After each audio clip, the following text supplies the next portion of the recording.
Bonjour et bienvenue sur le plateau de Batijournal TV. Nous sommes à Montpellier, Congrès national du bâtiment durable, et j'ai avec moi Philippe Pelletier. Bonjour. Bonjour. Vous êtes le président du plan bâtiment durable. Le plan bâtiment durable, en quelques mots, rappelez-nous de quoi il s'agit. C'est une invention qui a suivi immédiatement le Grenelle de l'environnement lorsqu'il est apparu que les progrès environnementaux qu'on allait conduire, que la société avait inventés dans ces tables rondes du Grenelle, portaient majoritairement sur le bâtiment et la ville. Et l'idée de Jean-Louis Borloo alors, c'est il faut imaginer pour construire un chemin qu'il y ait une animation à partir des réseaux, à partir des acteurs, à partir des habitants, à partir de la vraie vie. C'est donc pas dans un bureau d'une administration, si compétents soient les hommes et les femmes qui la composent, qu'on va construire ce chemin. Et donc, il m'a confié le soin d'animer cela.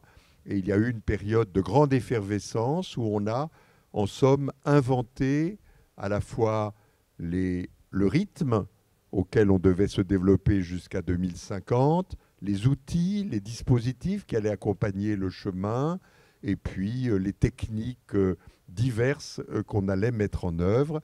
Et aujourd'hui, nous sommes passés dans une phase peut-être un peu moins créative, mais un peu plus d'animation. Nous sommes chargés par l'État de mener des concertations parce que l'expérience a montré que nous savions le faire.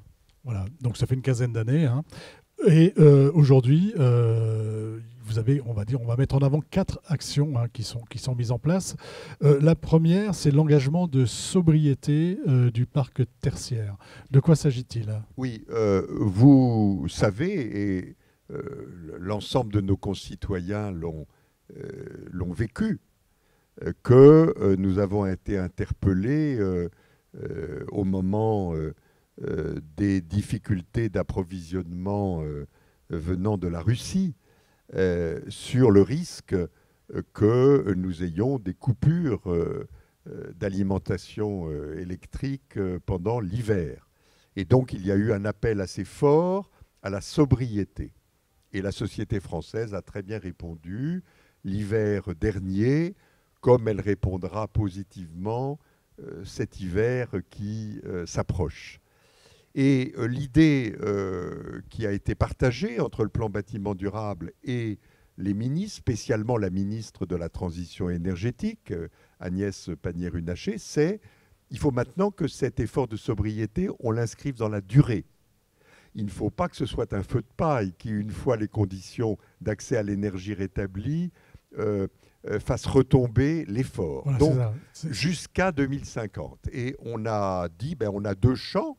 On a le champ résidentiel et le champ tertiaire.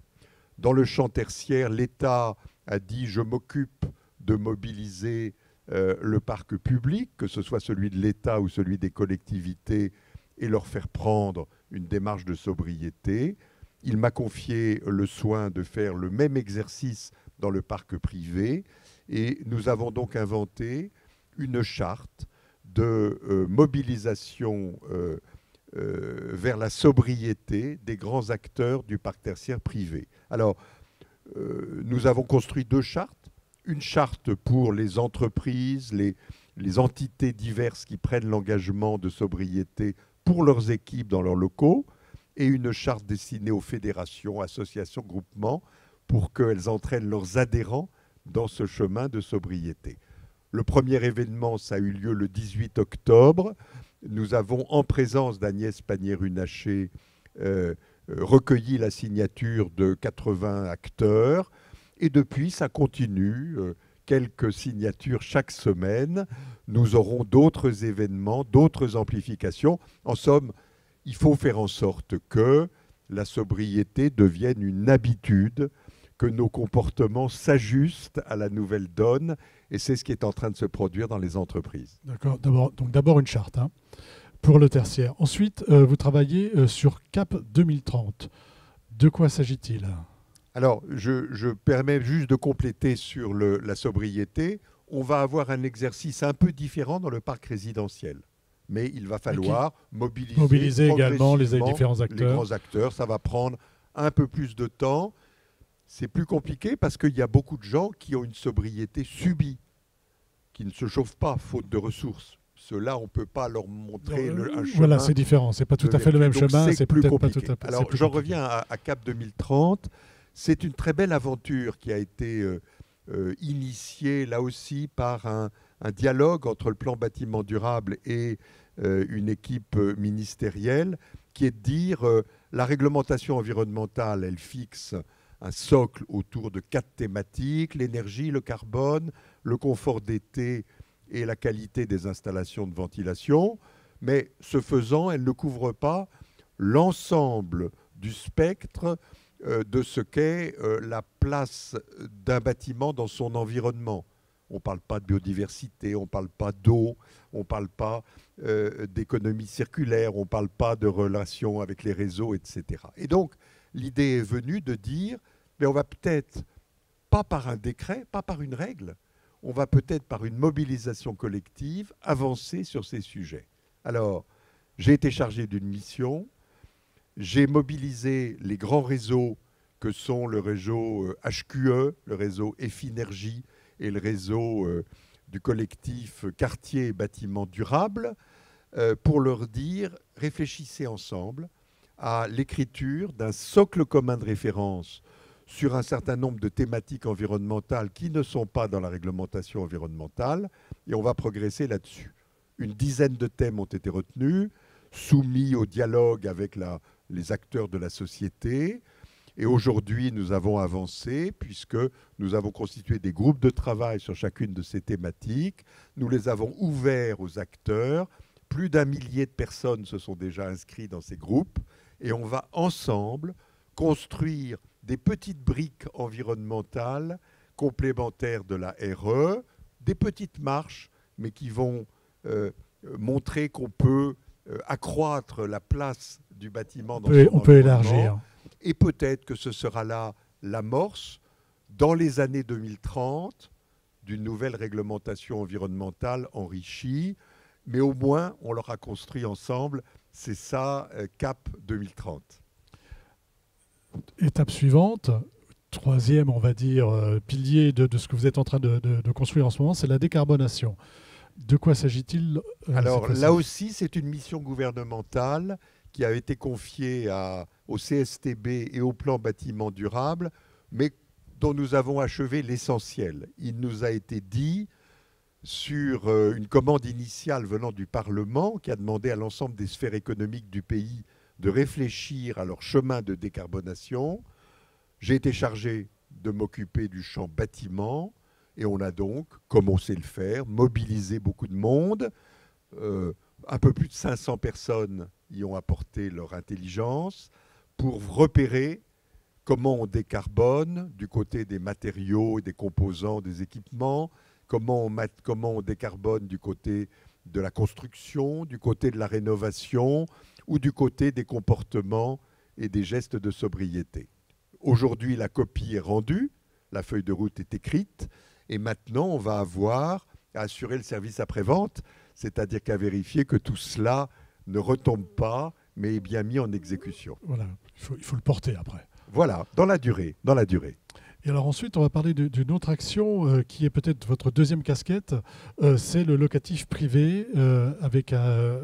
Alors, expliquez-nous, parce que je ne vais pas dévoiler, je vais vous laisser le dévoiler. Oui, vous savez, parce que la presse en parle abondamment, que les bailleurs ne pourront plus louer les logements énergivores en 2025 pour les logements classés G, en 2028 pour les logements classés F, en 2034 pour les logements classés E.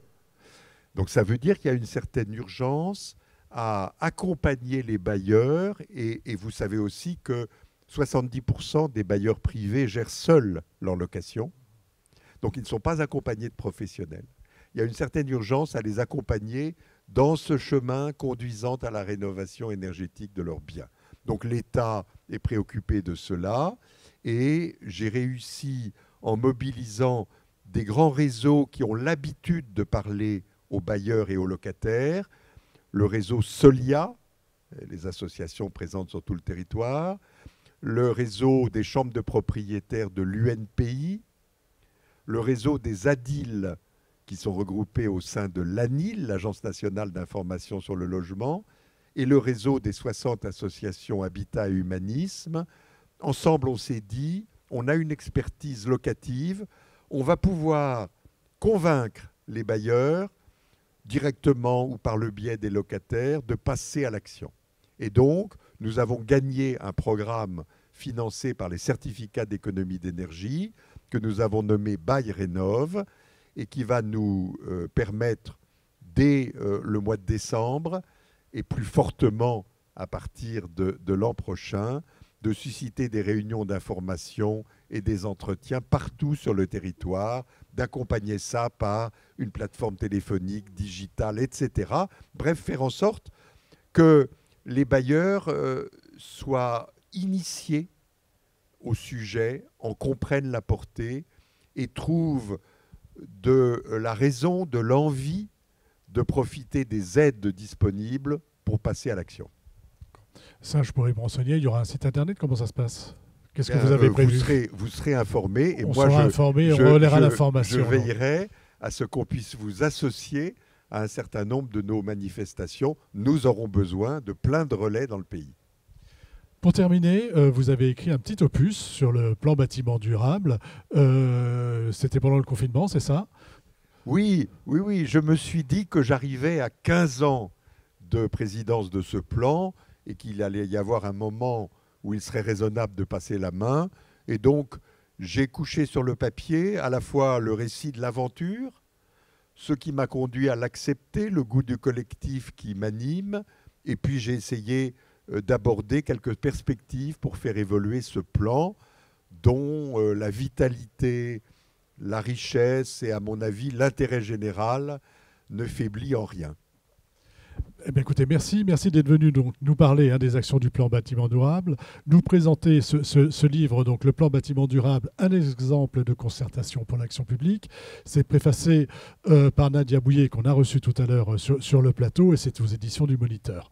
Merci Philippe Pelletier d'être venu sur le plateau de Bâti Journal TV pour nous parler du plan bâtiment durable, ce qui me semble logique à ce congrès. Merci de votre accueil. Au revoir.